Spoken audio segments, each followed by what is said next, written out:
Seguimos predicando la epístola a Colosenses, Colosenses capítulo número 3. Estamos en ese capítulo y vamos a hablar en el capítulo número 3 de Colosenses. La semana pasada estuvimos hablando bajo el tema percepción espiritual y vamos a continuar la siguiente sección, la siguiente porción que no están separadas, de hecho están categóricamente pegadas. Eso es Colosenses capítulo 3, vamos a considerar las porciones que van desde el versículo número 5 específicamente al versículo número 11. Esa es la porción que vamos a estar considerando, mis hermanos, en esta tarde. Así que le damos la bienvenida a todos nuestros hermanos y también le damos la bienvenida a las personas que nos miran por el YouTube ahí, que nos ven algunos nos ven desde Perú, desde México tal vez, que nos ven desde Venezuela, específicamente nos ven desde Cuba también. Le damos un saludo a todas esas hermanas hermosas y lindas que han escrito por ahí, son amigas de nuestra hermana Belki, también de nuestra hermana Lacey. Así que le enviamos un gran saludo a nuestros hermanos de Canarias que también nos miran. Vamos a ver si comenzamos a compartir mucho más el video para que entonces la palabra del Señor de alguna manera pueda correr. Colosenses capítulo número 3, del versículo número 5 al versículo 11. Si tú lo tienes, dime un fuerte amén. Amén. Amén.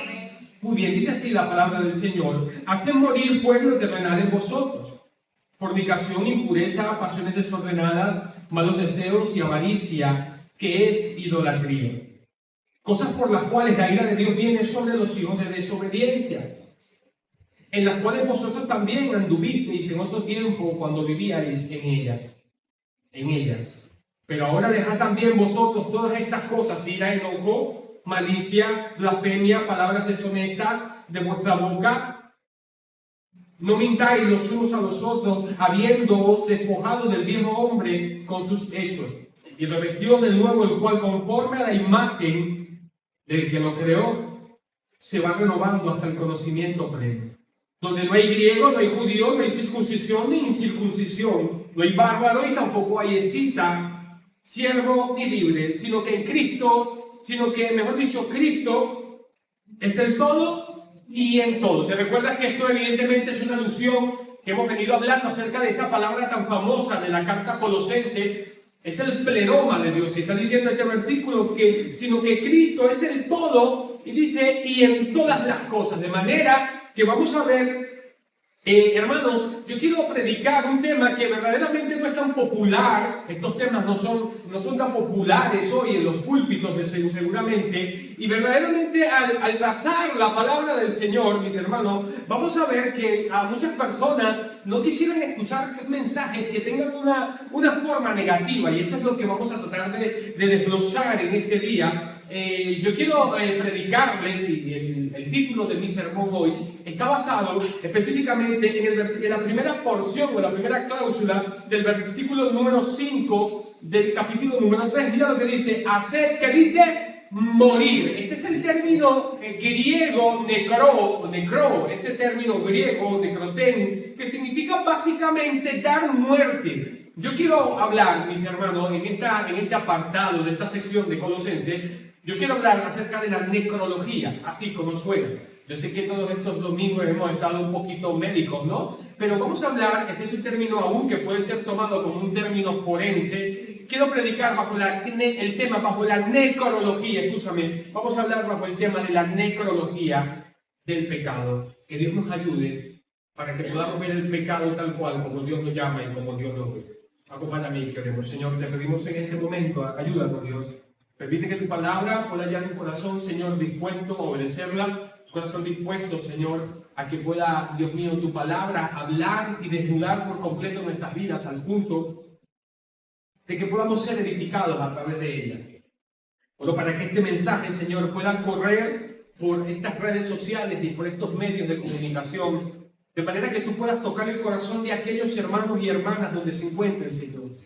Y que esas iglesias también puedan ser edificadas a través de tu palabra. No pretendemos ser el pastor de ninguna iglesia, pretendemos simplemente proclamar el mensaje y que pueda edificar a tu pueblo y a tu iglesia. Ayúdanos, Señor, y bendícenos, Dios mío. Y te damos gracias por tu palabra. Permite también que tu palabra pueda hallar un corazón, Señor, dispuesto a rendirse a tus pies y a venir delante de ti. Toda la gloria y toda la honra sean para ti, en Cristo Jesús. Amén. y amén. De manera que hoy vamos a hablar, mis hermanos, acerca de la necrología, específicamente del pecado. El apóstol Pablo, en el versículo número 5, vamos a ver que venimos desarrollando una línea coherente. La semana pasada estuvimos hablando de que el apóstol Pablo está haciendo referencia y está diciendo dos aspectos fundamentales de la primera sección, en la cual el apóstol Pablo dice: miren las cosas de arriba y busquen las cosas de arriba, allá donde está Cristo sentado en los cielos. Y un día pronto dice que finalmente vamos a ser manifestados con Él en gloria. Ese fue el mensaje del apóstol Pablo. Miren hacia arriba, busquen las cosas de Dios, las cosas de Cristo, allá donde Él está sentado, miren hacia el cielo, busquen a Cristo Jesús. Sin embargo, el apóstol Pablo sigue con un aspecto muy pragmático para poder mostrarnos lo que debe ser la vida, o cómo debería vivir la vida una persona que ha resucitado con Cristo Jesús, mis hermanos. Y dice Pablo en el versículo número 5, haced, mira lo que dice, morir pues lo terrenal que dice en vosotros, hermanos. El apóstol Pablo básicamente nos va a decir este término necros, que significa literalmente darle muerte, mis hermanos, al pecado. Esa palabra, hacer morir, necrosate, es un primer aorista, de manera que Pablo va a conjugar este verbo en un verbo, no como lo mirábamos en los versículos anteriores, que mirábamos cerca de dos verbos conjugados en presente continuos, es decir, que no tenían fin, busca el reino de Dios, mira hacia el cielo. No, ahora Pablo está diciendo, dale muerte en un verbo oristo, en una acción que se supone que ya tiene que haber estado terminada en el pasado. Lo que significa, aquí tengo una aplicación práctica, que hay muchísimos de los pecados que tú y yo hoy tenemos, que le tuvimos que haber dado muerte en el pasado. Y Pablo está diciendo, haced morir, es decir, dale muerte al pecado en tu vida. Debo darle muerte, necro, dale muerte al pecado en tu vida, mis hermanos, y en mi vida. Pablo aplica abiertamente la metáfora de la muerte constantemente para poder exhibir, hermanos, la vida del creyente en el símbolo especialmente del bautismo, en el que hemos sido muertos, levantados y resucitados para que podamos vivir, mis hermanos, una vida nueva. El término necro o el término muerte en algunas versiones de la Biblia católica traduce como mortificación, o que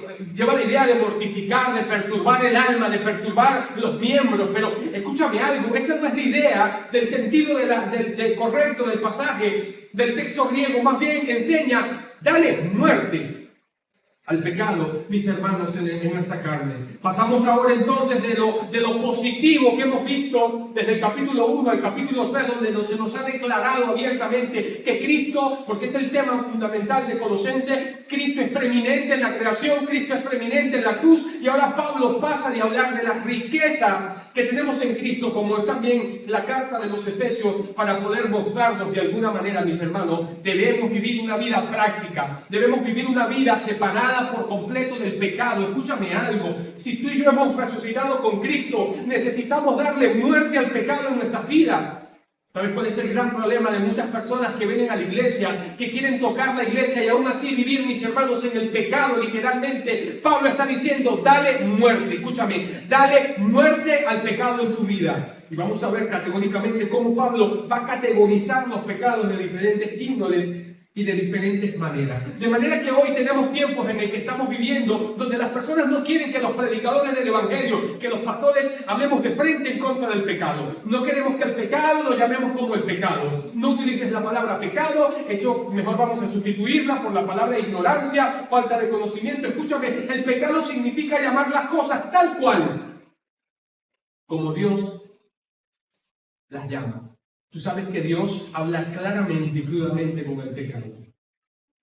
Una de las expresiones o los eslogans que puede calzar perfectamente en el mundo eclesiástico en el que estamos viviendo hoy, y es el siguiente: danos doctrinas positivas, háblanos de aspectos intelectuales, háblanos de aspectos, cítanos a hombres y a próceres de la historia y de la reforma, háblanos de personajes históricos. Y que no estoy diciendo necesariamente que estos aspectos intelectuales sean malos, porque tratamos siempre como predicadores de hacer un exégesis y apegarnos al significado significado del texto y hacer una hermenéutica, un ejercicio hermenéutico que sea coherente. Pero escúchame algo, mis hermanos, el mundo en el que estamos viviendo hoy en la iglesia, no nos hables del pecado. Y cuando el pastor y el predicador de la iglesia se para poder predicar en contra del pecado, se convierte en el enemigo de todo el mundo, se convierte en el enemigo de todas las personas. Háblanos doctrinas positivas, no queremos escuchar cosas negativas, queremos venir a sentarnos y que nos digas cuán hermosos somos, cuán buenos somos todos nosotros. Somos tan buenos que venimos a la iglesia para poder alabar al Señor. Y aquí yo tengo un par de aplicaciones prácticas que quiero compartir contigo. Dicen, olvídense de todas las amonestaciones, pastor, deje de hablar cosas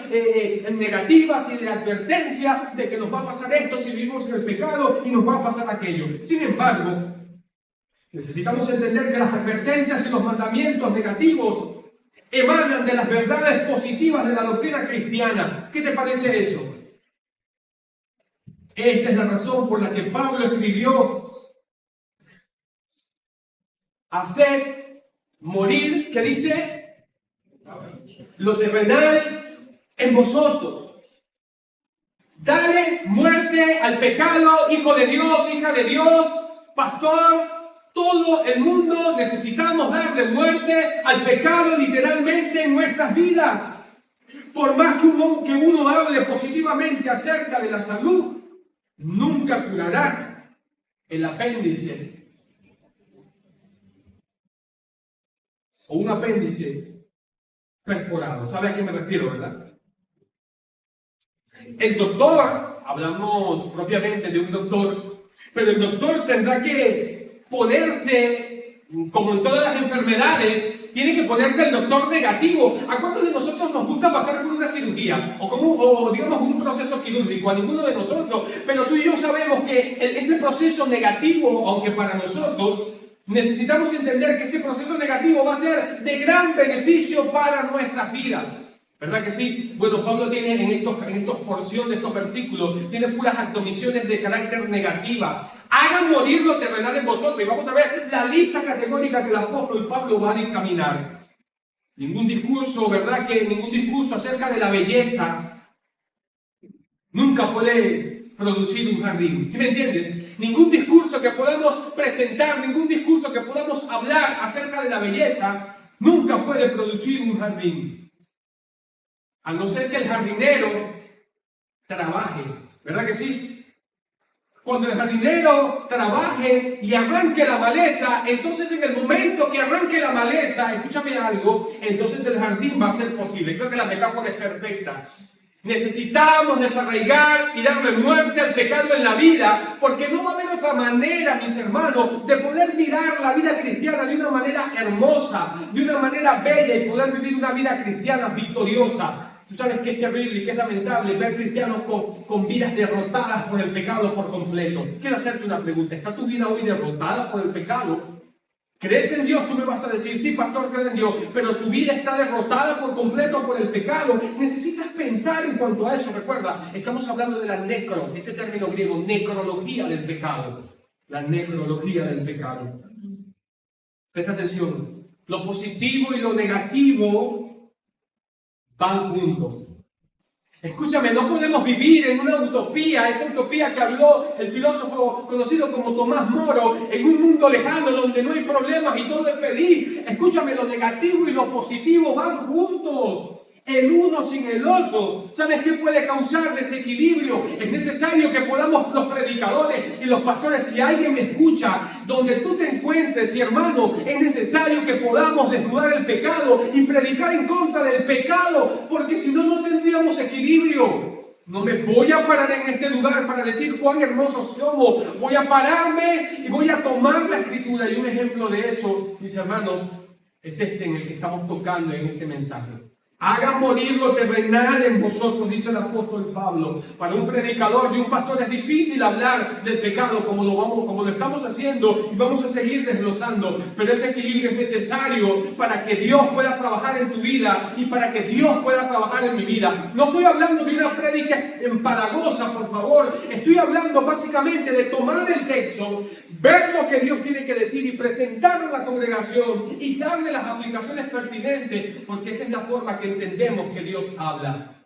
¿Verdad que cuando abrimos la palabra del Señor y un predicador toma el texto y lo expone en su contexto, verdad que hemos creído y hemos entendido que es la manera como Dios va a hablar a tu vida? Es una manera de Dios llamarte a que renuncies al pecado, a que renuncie el pecado en mi vida, a que caiga de rodillas y le diga: Señor, perdona mis pecados, límpiame con tu sangre, Señor, perdona mi vida. Quiero cambiar delante de ti, Dios mío. Pero ¿dónde están los predicadores que hablan acerca del pecado? Puesto que hemos muerto con Cristo, ¿cuántos dicen amén? Amén. Versículo 3 dice el apóstol Pablo: porque habéis muerto. ¿Ves? Porque habéis muerto y vuestra vida está escondida en Cristo y en Dios. Tenemos el poder espiritual para hacer morir los deseos terrenales y carnales que están en contra de nosotros. Gálatas capítulo 5 dice: no satisfagáis los deseos de la carne, porque el deseo de la carne es contra el espíritu, y estos se oponen, y hay una lucha antagonal por completo para que no hagamos lo que quisierais. Por una parte tenemos nuestra naturaleza adámica constantemente jalándonos para que hagamos todas aquellas cosas que desobedecen a Dios. Esto es necrología del pecado. ¿Qué significa el pecado, pastor? Es todo aquello que vaya en contra de la palabra de Dios. La Biblia dice que el pecado es infracción de la ley específicamente, de manera que cuando yo me separo del texto bíblico, entonces yo estoy cometiendo pecado. Cuando yo vivo en contra de lo que la palabra, hermano, no podemos legalizar el pecado en nuestras vidas, no podemos legalizar el pecado en la iglesia, no podemos legalizar el pecado en nuestra familia. El pecado es pecado tal cual como la Biblia lo presenta. Necesitamos reconocer esta verdad, mis hermanos. Romanos capítulo 6 y versículo 11 dice la Escritura: así también vosotros, escucha bien, así también vosotros, consideraos muertos al pecado, necró. Considérate muerto, dale muerte literalmente al pecado. Consideraos muertos al pecado, pero vivos para Dios en Cristo Jesús, Señor nuestro. Tu vida y mi vida debemos entender. Estoy hablando metafóricamente. Esta es una metáfora de la muerte que Pablo va a utilizar constantemente. Tu vida y mi vida necesitamos considerarlas muertas al pecado, mis hermanos. Necesitamos librar esa batalla. ¿Cómo lo hacemos, pastor? Necesitamos venir a Dios, necesitamos venir a la Biblia, necesitamos escuchar a los predicadores, a los bíblicos. Necesitas venir a una iglesia y sentarte para lo que Dios tiene que hablarte. Ya basta, para aquellos que nos miran porque nos van a mirar, ya basta de ir a una iglesia a escuchar para criticar lo que el predicador dice. ¿Por qué no vienes y te sientas para que Dios pueda hablar a nuestras vidas respecto al pecado? Necró, considérense muertos al pecado, pero vivos para con Dios. Que toda esa energía que podemos utilizar en el pecado, podamos utilizarla para hacer cosas maravillosas, para la gloria y honra del Señor. Un día nuestras vidas van a tener que dar cuenta para el Señor. El Señor Jesucristo fue de una manera más categórica, utilizando una forma simbólica del lenguaje, metafórica también. El pasaje que muchos de nosotros conocemos, Mateo 5, 29 al 30, dice la Escritura: por tanto, si tu ojo derecho te es ocasión de caer, sácalo de ti. Que si tu mano te hace caer, corta tu mano y échala de ti. Obviamente ni Pablo ni Jesús, hablando de la necrología del pecado, escúchame, ni Pablo ni Jesús, mis hermanos, están hablando de una manera literal en que tenemos que venir y amputar la mano y sacar nuestros ojos. No es eso lo que el Señor está diciendo. El pecado no proviene del ojo, ni de la mano o del pie. El pecado radica en el corazón. ¿Te recuerdas aquella frase que siempre aplicamos? El corazón de todo problema es el problema del corazón. Y preguntamos: ¿dónde está el problema? El problema está en el corazón del hombre. Lo que necesitamos es un cambio de corazón, un cambio de mente. Eso se llama arrepentimiento en la Biblia. Lo llamamos también como metanoia. Meta, vuelta, cambio, morfo. Tiene que haber un cambio en nuestras vidas. La idea que gobierna este pasaje: muerte, muerte, muerte, muerte. Necros, muertos al pecado. Tenemos que darle muerte al pecado en nuestra vida. A continuación quiero presentarte las listas necrológicas que nos ha declarado Pablo, Pedro, Santiago y Juan. ¿Me permites rápidamente? Préstame tus oídos y mira lo que dice el apóstol Pablo. Romanos capítulo 1, versículo 28 dice: estando atestados, escúchame, este listado, estos listados que vamos a leer, Tú no estás exenta, yo no estoy exento, nadie está exento. Estas son las listas constantes que el apóstol Pablo va a declarar, yo le he llamado la necrología del pecado. Y te aseguro que no estamos exentos de cada uno de estos pecados. Préstame tu oído, mira. Estando atestados de toda injusticia, fornicación, perversidad, avaricia, maldad, llenos de envidia, homicidios, contiendas, engaños y malignidades, murmuradores y detractores, aborrecedores de Dios, injuriosos y soberbios, altivos inventores de males, desobedientes a los padres, necios, desleales, sin afecto natural, implacables, sin misericordia, quienes habiendo entendido el juicio de Dios que los que practican tales cosas son dignos de muerte, no solo las hacen, sino que también se complacen con quienes las practican. Una lista categórica, necrológica de los pecados. Escúchame, ni tú ni yo nos salvamos de esta lista. Permíteme, sigo. Pablo tiene cerca de 10 listas en el Nuevo Testamento. Yo he escogido 3. Primera de Corintios 5, 9 al 11 dice: os he escrito por carta que no os juntéis con los fornicarios. No absolutamente con los fornicarios de este mundo, o con los avaros, o con los ladrones, o con los idólatras. Pues en tal caso, dice Pablo, os sería necesario que salieras del mundo. Más bien os escribí que no os juntéis con ninguno que llamándose hermano fuere fornicario, o avaro, idólatra, o maldiciente, o borracho, o ladrón. Con el tal, ni aún comáis.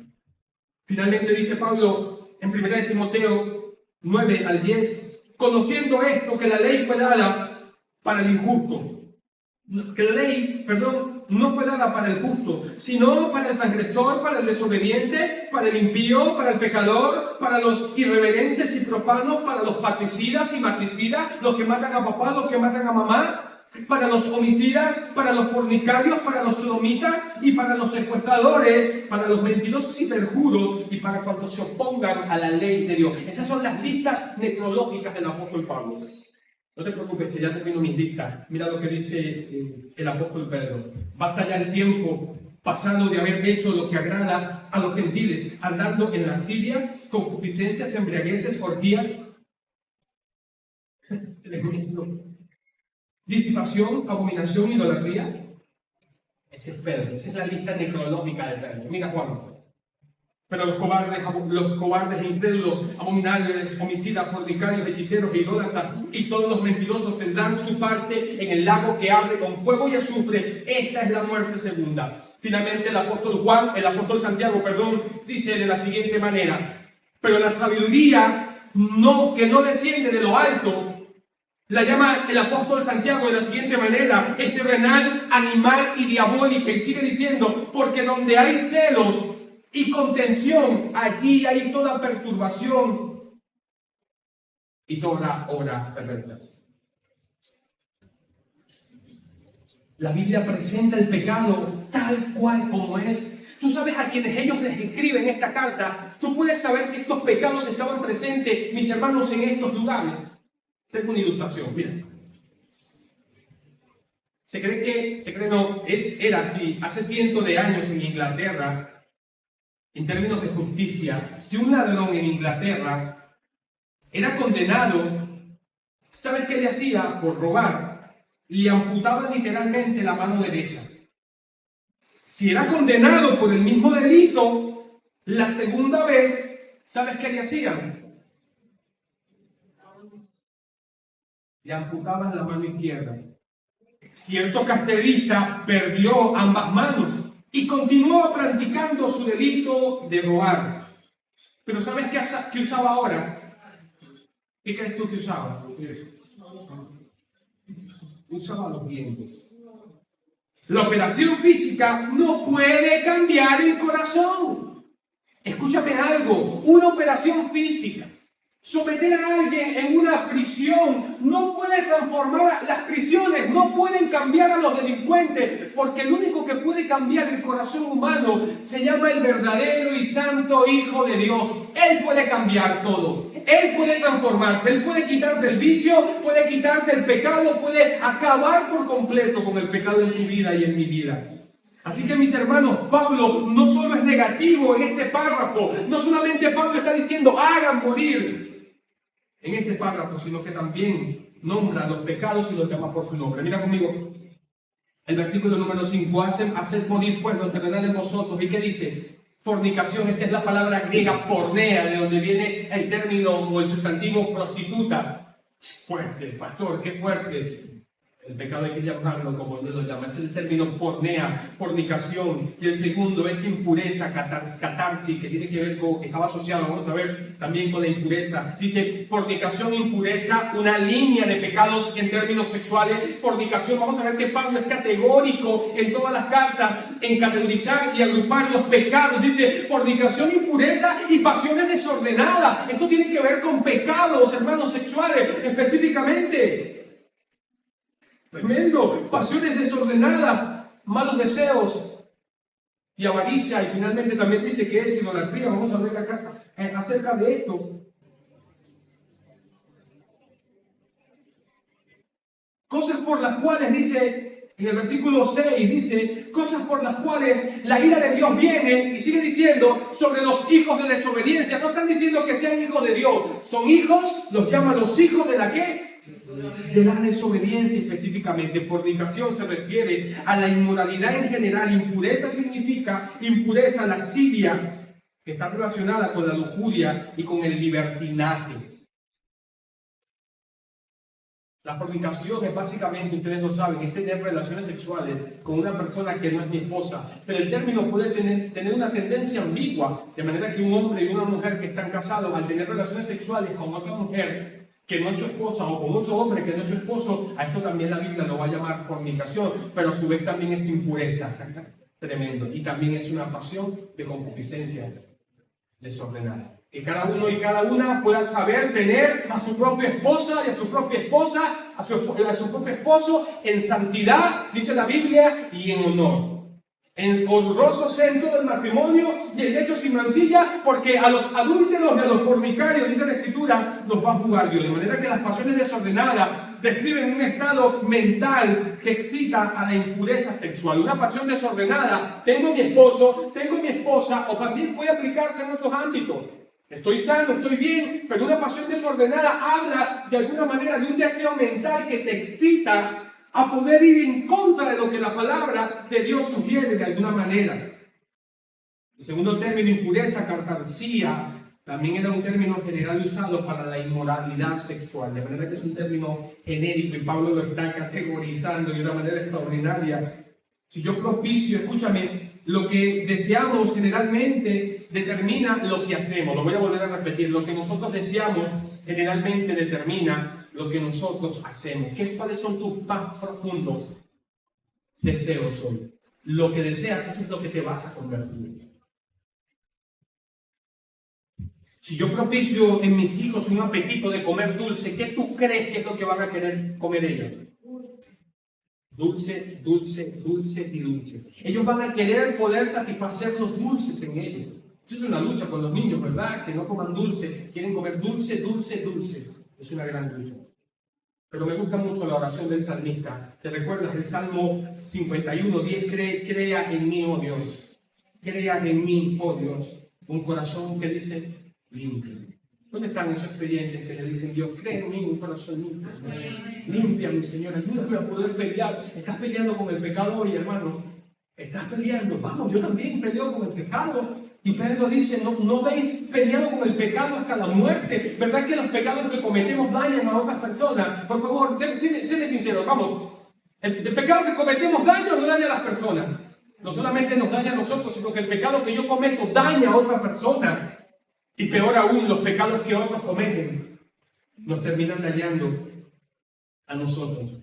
Debe ser nuestra oración, Señor, dame un corazón limpio, como dice ese cántico. Dame un nuevo corazón, Señor, un corazón para adorarte, un corazón para alabarte.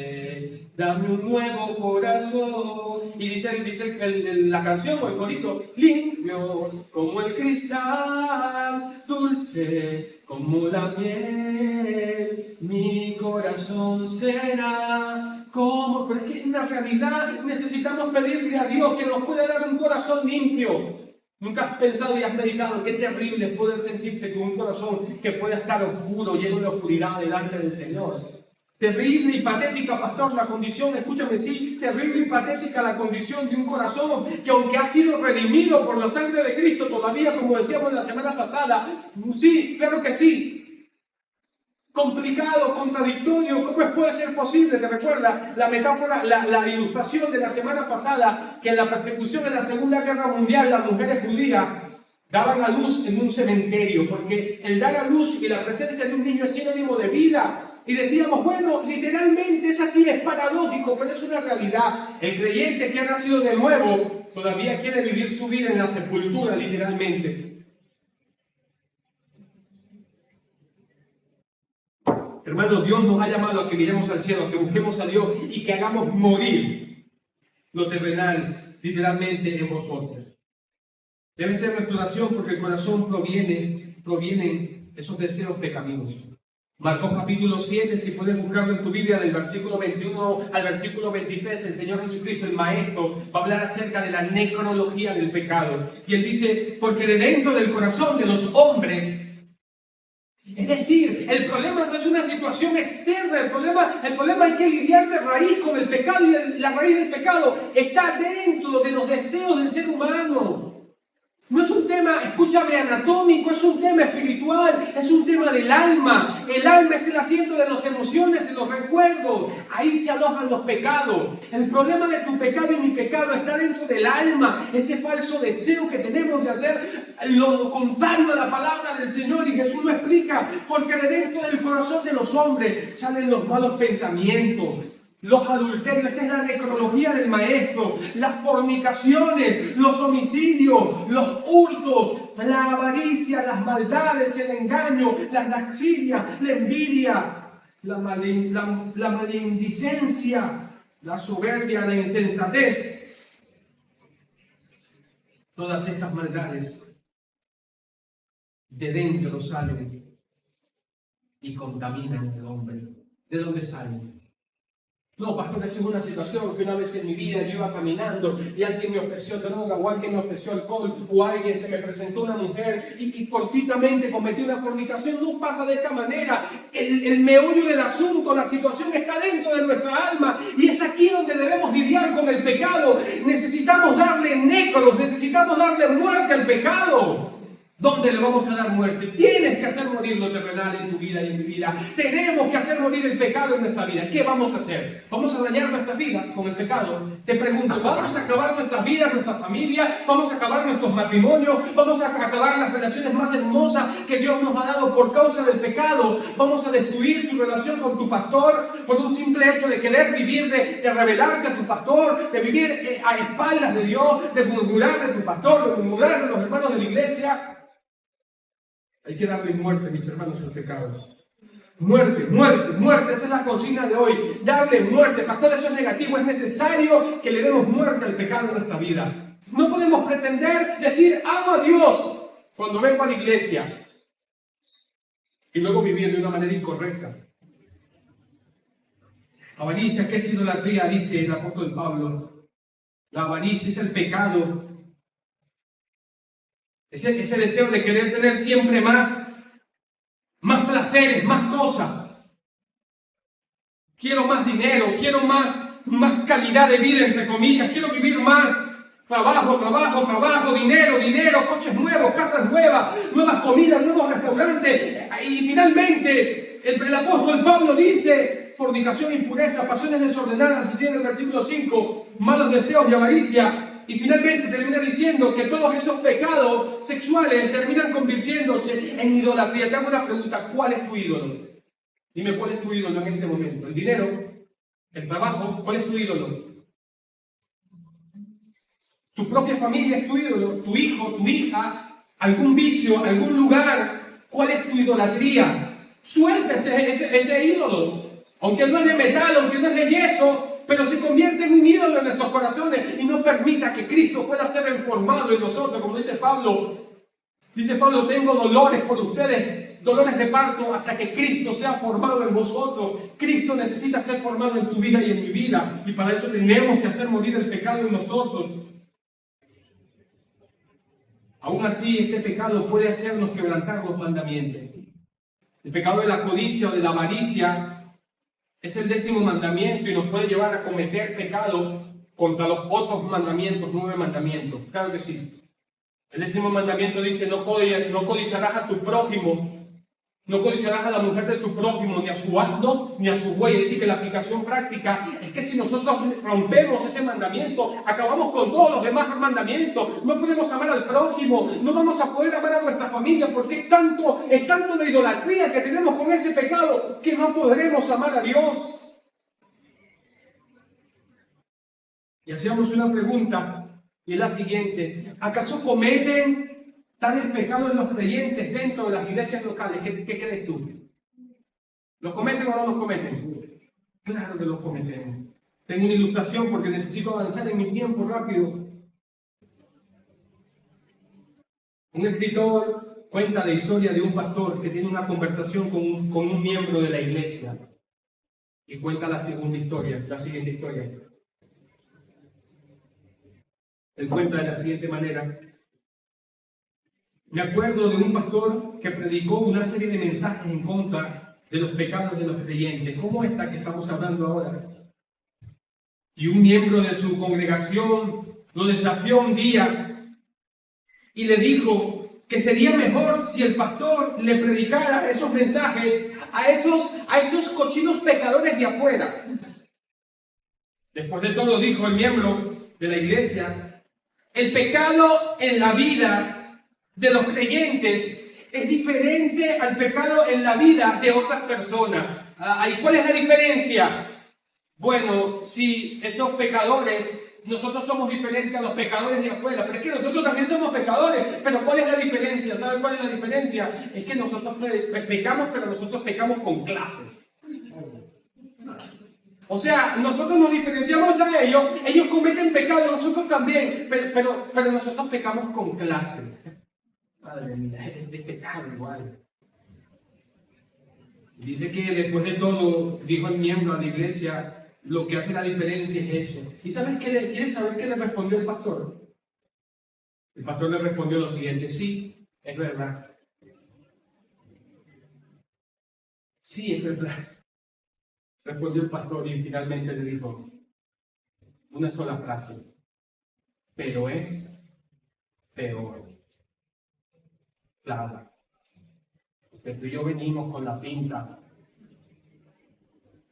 Venimos a la iglesia, pastor, y es hermoso, sí, es hermoso esa figura, donde salimos juntos a la iglesia porque vamos a la iglesia, nos vamos como... ¿Qué peor la situación? Porque se supone que teniendo conocimiento de Dios, mira, los hombres y las mujeres de Dios no solamente se reconocen por lo que dicen o por lo que creen, sino también por lo que hacen. Si tú me dices que eres un hijo y una hija de Dios, eso tiene que tener correspondencia con una vida práctica con las Escrituras. Tiene que tener correspondencia. Luego el apóstol Pablo va a hablar de los pecados sociales después de la amonestación. En cuanto a los pecados sexuales, Pablo señala el peligro de los pecados sociales. El doctor Campbell Morgan lo ha definido de la siguiente manera. Lo va a llamar los pecados respetables. Yo voy a ser un poco más coloquial que Morgan, porque yo le puse a esta categoría próxima de pecados, lo he llamado la lacra de la iglesia. Asimismo, la lacra de la iglesia. ¿Y por qué, pastor, la lacra de la iglesia? Porque estos pecados de blasfemia, hermanos, estos pecados de murmuración, si no se paran a tiempo, terminan destruyendo y rompiendo las filas de la iglesia. La murmuración y la blasfemia son pecados, escúchame bien, que destrozan las relaciones familiares, destrozan por completo las relaciones eclesiásticas, familias enteras destrozadas por la murmuración. Entre familiares y hermanos, ay, vienen a la casa de papá, vienen a la casa de mamá, y tu hermano que dijo que va a caer, y que dijo, no va a poner nada, ¿cómo puede ser posible? ¿Sucede o no sucede? Destrozado por los pecados. Estamos tan acostumbrados al enojo, a la crítica, a la mentira, a las bromas de mal gusto entre creyentes, que ya no nos molestan ni nos acusan a la conciencia. Hemos llegado a un nivel que hemos legalizado el pecado dentro de la iglesia. La murmuración parece que es algo normal. Hablo del hermano, hablo de la hermana, hablo del pastor, de toda la generación del pastor por ahí para abajo. Hablo absolutamente de todo el mundo. Y eso es algo normal dentro de la iglesia, mis hermanos. Lamentablemente hemos legalizado los pecados en los creyentes, hermanos. Esto es algo que no debe ser de esta manera. Las bromas de mal sentido no se escandalizan ni siquiera, mis hermanos, cuando un miembro de la iglesia comete algún pecado y lo vemos como algo que no, como algún pecado sensual de alguna manera. Y si vemos un pecado sexual, lo escandalizamos y lo magnificamos y lo magnificamos por aquí, por este tamaño. Pero es interesante. Pero si vemos a una persona perder los estribos, como dicen, pero si vemos a un creyente perder la paciencia en una reunión de asamblea o de iglesia, lo llamaríamos justa indignación. Eso es pecado. Tú sabes que todos los pecados son iguales ante los ojos de Dios, con consecuencias diferentes. Eso es otro tema. Pero todos los pecados son iguales ante Dios. Una fornicación es tan pecado o una mentira es tan pecado como una fornicación. Todos son pecados, con consecuencias diferentes, sí. ¿Qué puede esperar un mentiroso? Que lo engañe. ¿Qué puede esperar un hombre o una mujer que va con otro hombre o con otra mujer? Que le hagan también lo mismo. Eso es básico. Los pecados son iguales ante los ojos de Dios, pero tienen consecuencias de formas diferentes. Vamos a ver el versículo 9 y versículo 10. Dice, no mintáis los unos a los otros, habiéndoos despojados del viejo hombre con sus hechos y revestidos del nuevo, el cual conforma la imagen del que lo creó, se va renovando hasta el conocimiento pleno. Aquí tenemos el aspecto de la dicotomía o dicótomo en este aspecto. Y vamos a ver este aspecto de contraste en el versículo 9 y en el versículo 10. Pablo está diciendo, despójate de ese viejo hombre que estaba viciado conforme a esa serie de pecados. De manera que si mi vida antes vivía en ese pecado, hermanos, ya no puedo vivir en ese pecado. Tengo que despojarme. Ese término griego, palaios, despójate de ese viejo hombre cansado, maltratado, dañado del pecado. Y ahora vístete. Estas son metáforas constantes en el Nuevo Testamento. Vístete con un carácter de justicia. Busca las cosas del cielo. Busca las cosas de Dios. Vístete. Versículo 10, no mintáis. Perdón, verso 10. Vestidos de nuevo, el cual conforme a la imagen del que lo creó, se va renovando hasta el conocimiento que dice pleno. Eso es metanoia básicamente. Me quito la ropa del mortuario del pecado, me quito todas las ropas forenses por completo, todo ese aspecto de muerte, para poder vestirme del hombre que ha sido creado según la imagen de Dios en justicia y en santidad. Según el antiguo hombre, murmuraba, pecaba, se emborrachaba, vivía una vida descarriada, tenía ataques de molestia y ataques de ira que nadie, mire, ese hombre y esa mujer nadie lo podía contener. Pero cuando eres una nueva criatura, versículo número 10, y nos vestimos del nuevo hombre, ¿sabes qué ocurre? Ahora queremos caminar según la imagen de la justicia de Dios. Ahora queremos ser santos como nuestro maestro era santo. Ahora queremos vivir una vida de santidad. Él dice, sed santos como yo soy santo en toda vuestra manera de vivir. Toda vuestra manera de vivir, no es aspecto de nuestra manera de vivir. Ese término griego, paz, totalidad, es decir, toda nuestra manera de vivir tiene que ser santa, tiene que buscar de vivir una vida santa. Pablo frecuentemente usaba la vestimenta como metáfora para la vida espiritual nueva. Dice en Efesios 4, 22 al 25, en cuanto a la pasada manera de vivir, despojado del viejo hombre que estaba viciado conforme a los deseos que dice engañosos, y renovados en el espíritu de vuestra mente y vestidos del nuevo hombre. ¿Te das cuenta? Aquí tenemos estos pasajes paralelos. Constantemente Pablo está diciendo, quítate la vestidura del pecado, vístete como instrumento de justicia. Siempre las vestiduras son sinónimos de una vida santa, de una vida pura, de una vida limpia.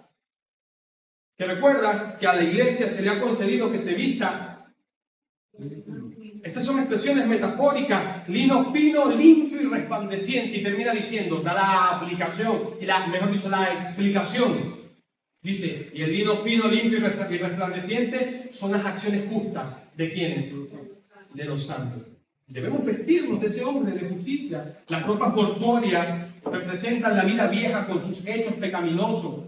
Ahora que tenemos vida nueva en Cristo, debemos andar en vida nueva. Dice Romanos 6:4, porque somos sepultados juntamente con Él para muerte por el bautismo, a fin de que como Cristo resucitó de los muertos para la gloria del Padre, así también nosotros andemos en vida nueva. Ahora empieza con ira, enojo y malicia, el pecado de una mala actitud hacia los demás. Porque cuando yo me enojo, ¿contra quién peco? Cuando yo me enojo, ¿contra quién peco? Esta mañana en el sermón de esta mañana, predicaba este sermón esta mañana y alguien me decía, pecamos contra Dios. Cuando yo me enojo, peco contra Dios. No. Fundamentalmente, ¿contra quién peco? Peco contra el prójimo, peco contra la persona. Claro, también hay un pecado con Dios, sí. Pero tú entiendes lo que estamos tratando de afirmar. Cuando yo estallo el enojo, vamos a ver que el enojo es la situación previa a la ira. La ira es el momento de estallar. Aunque el pasaje, vamos a ver que más adelante dice, airaos pero no pequéis. Y no está diciendo que debes estallar en ira, pero el enojo es algo, vamos a ver, esto tiene procesos lentos de alguna manera, la ira. Este término se refiere a un resentimiento que va lento, pero que llega un momento, ¡pum!, que estalla, que dura mucho tiempo. El enojo es un término que se refiere a una furia excesiva. Es que realmente las palabras griegas tienen una ligera línea separatoria en sus conceptos, pero son muy similares. La ira y el enojo siempre están pegadas juntas. La ira y el enojo. Una persona que está en ira es una persona que siempre, hermanos, está enojado. ¿Y qué dice la Biblia? Airaos, pero no pequéis. No se ponga el sol sobre vuestro enojo. Y sobre todo dice, no le deis lugar al diablo. Porque cuando nos enojamos y cuando no podemos contener los ataques de ira y de enojo, ¿verdad que cometemos los pecados más terribles? ¿Alguien conmigo? Permíteme utilizar el bisturí rápidamente.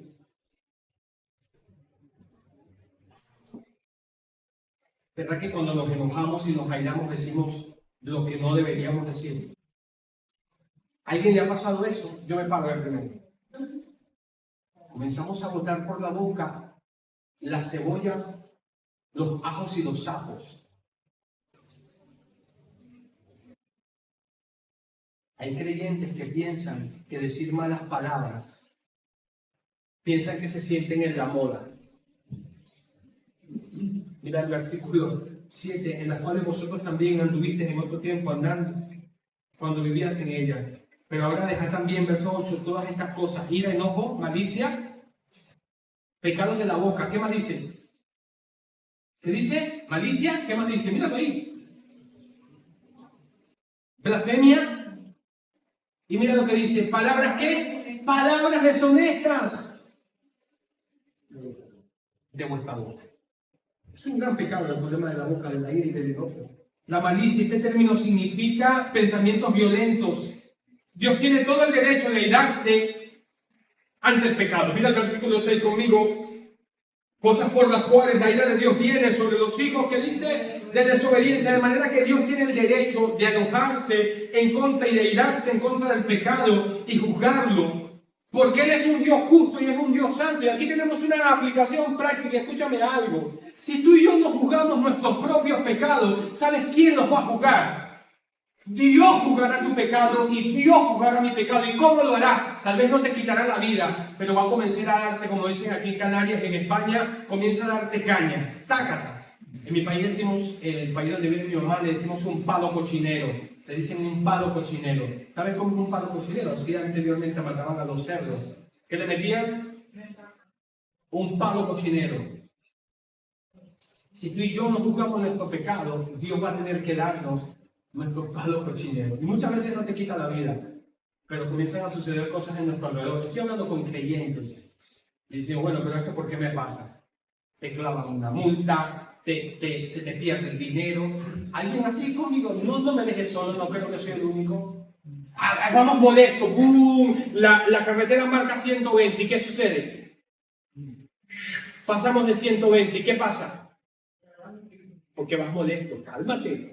Mira que vas a una velocidad que no corresponde. ¿Y qué sucede? ¿Qué te viene como consecuencia? Una multa.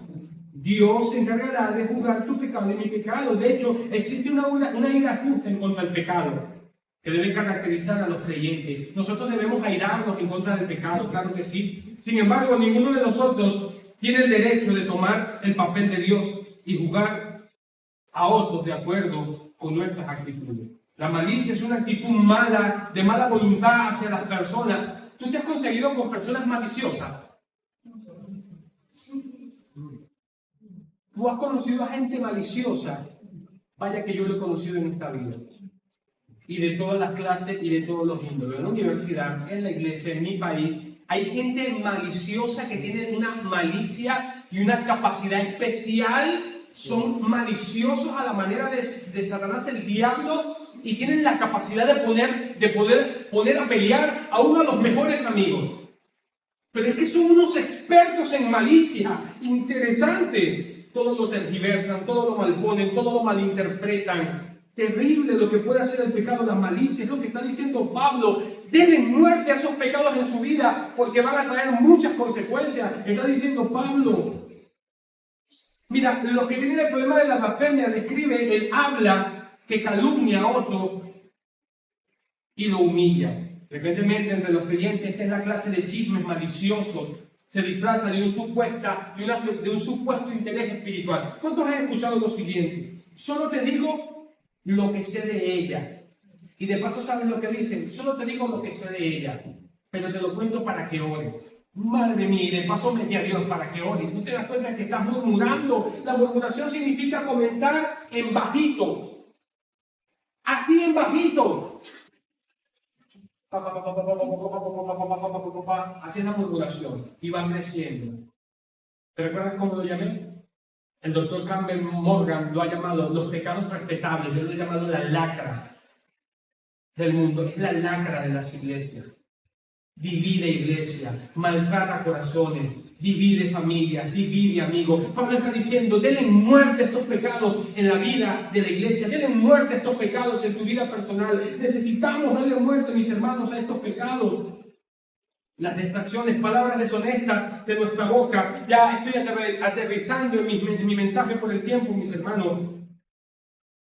Dice la Biblia, sean vuestras palabras siempre, dice Pablo, con gracia, sazonadas con sal. La sal es un símbolo de pureza y la gracia y la pureza van juntas. Pablo asocia el hablar con la sal. ¿Y por qué? Porque tiene que ver con qué? Con pureza. Y también asocia el hablar con la gracia. ¿Por qué? Porque tiene que ver con regalo. El apóstol Pablo escribe en Filipenses capítulo 4. ¿Recuerdas ese pasaje? Me gusta mucho citarlo. Piensen en esto. ¿Hay virtud alguna? ¿Hay algo digno de alabanza? ¿Hay virtud alguna? Todo lo bueno, dice Pablo, todo lo amable, todo lo que es de buen nombre. ¿Hay virtud alguna? ¿Hay algo digno de alabanza? Yo cuando leo este texto me parece que Pablo está diciendo, vayan buscando en la congregación, en sus vidas, en su familia y en su trabajo. Busquen algo bueno, algo honesto, algo de buen nombre. ¿Hay virtud alguna? ¿Hay algo digno de alabanza? Dice Pablo, piensen en esto. No todo puede ser malo. Termino con esta ilustración. El obispo Warren, un obispo conocido como Warren Candler, dice que estaba predicando acerca de las mentiras de Ananías y Zafira. Hechos capítulo número 5. Y le preguntó a la congregación si Dios todavía matara a la gente por mentir. ¿Dónde estaría yo? El predicador está hablando y le hace una pregunta. Si Dios matara todavía a la gente por decir mentiras, el predicador pregunta, ¿dónde estaría yo? La congregación se rió disimuladamente por un momento, pero las sonrisas desaparecieron cuando el obispo exclamó, estaría aquí mismo predicando a una iglesia, ¿sabes cómo? Vacía. Claro, si Dios mata al predicador, ¿qué quedará para todos los demás? Predicaría una iglesia vacía. Hay que darle muerte al pecado. Lo voy a volver a repetir. Hay que darle muerte al pecado. Sean pecados sexuales, sean pecados asociados con la conducta y el carácter, sean pecados asociados con los vicios, escúchame hermanos, sean pecados asociados a la boca, necesitamos darle muerte, necro. A esto le hemos titulado la necrología del pecado. Vamos a orar, con los ojos cerrados y la cabeza inclinada, por favor, todos ahí orando. Necesitas hablar con Dios. No estás aquí por coincidencia, no estás aquí por casualidad. Permite que Dios pueda hablar a tu vida en este momento. Vamos, permite que Dios pueda hablarte en este momento.